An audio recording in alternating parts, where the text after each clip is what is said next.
So here's another example where we're going to calculate an unknown current, but we're going to do it by source transformation. We're going to utilize those techniques. So in this question, they're asking us to find the current IL, which is right here. So it's the current that flows through this resistor RL. And they specifically asked us to use source conversion. So let's take a look at what this is going to involve.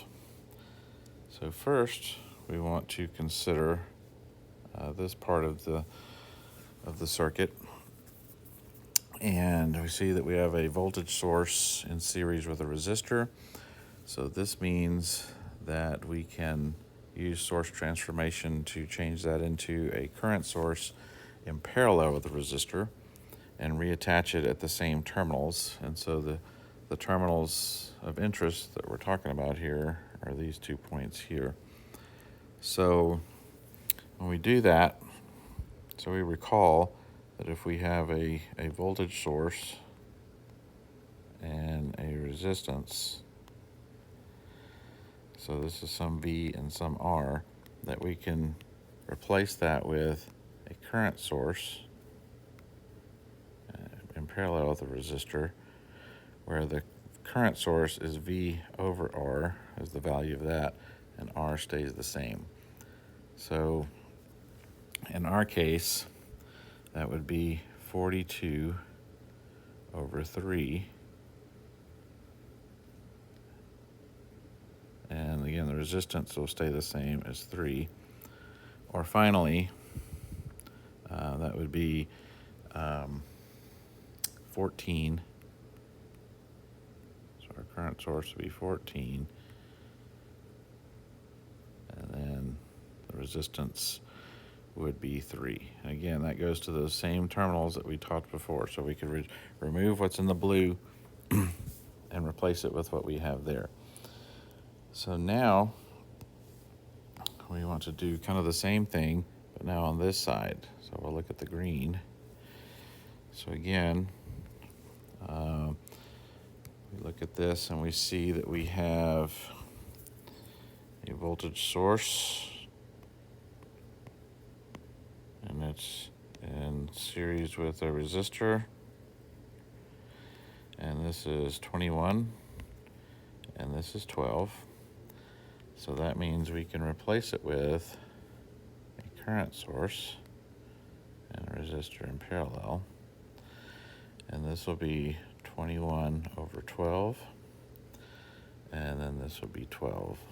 Again, we're just using the same relationship we showed above.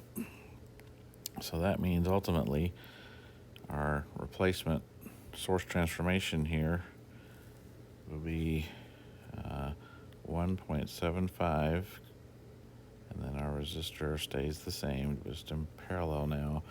That's 12 ohms. And again, that goes to the same terminals we identified in yellow above as well.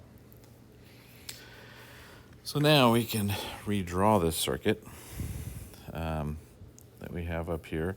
And what we would have then, if we look at the blue side, we have a current source here and a resistor in parallel.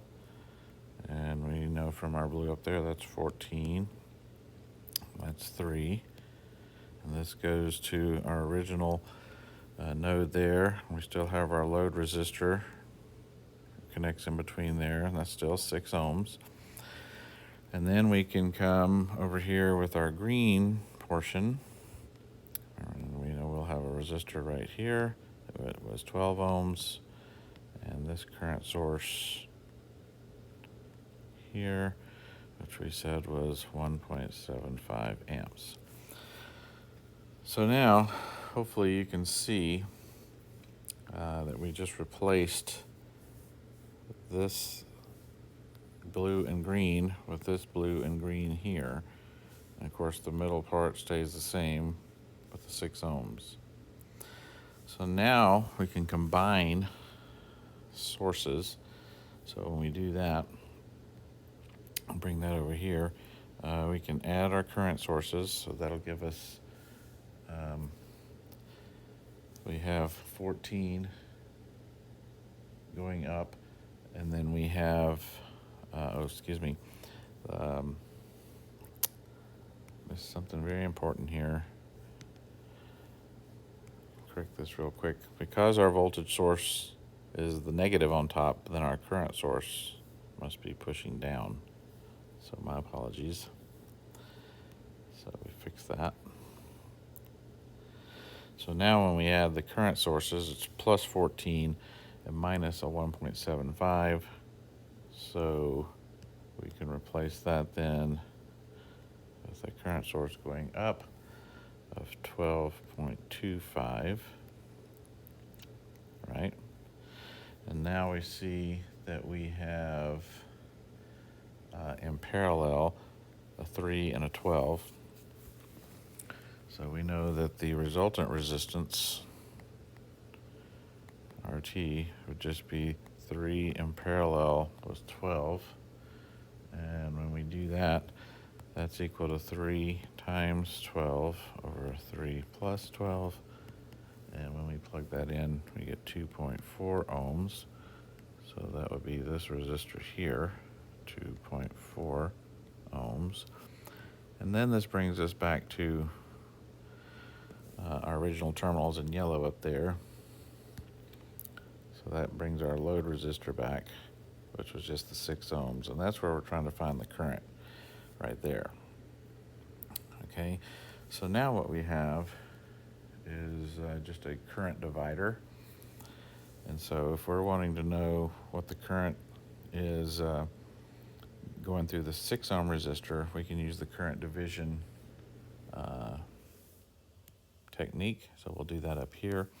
So we're looking for IL, and according to current division, that's going to be I12, which is our original current source, or our new current source, excuse me, and that's going to be times the resistor that we're not wanting to know the current through, which would be 2.4, over the same resistor plus our resistor, which is 6. Again, this is just a standard relationship for current dividers. So if we plug in the last value, that would be 12.25 is our current, 2.4 over 2.4 plus 6 for our ratio of our resistors.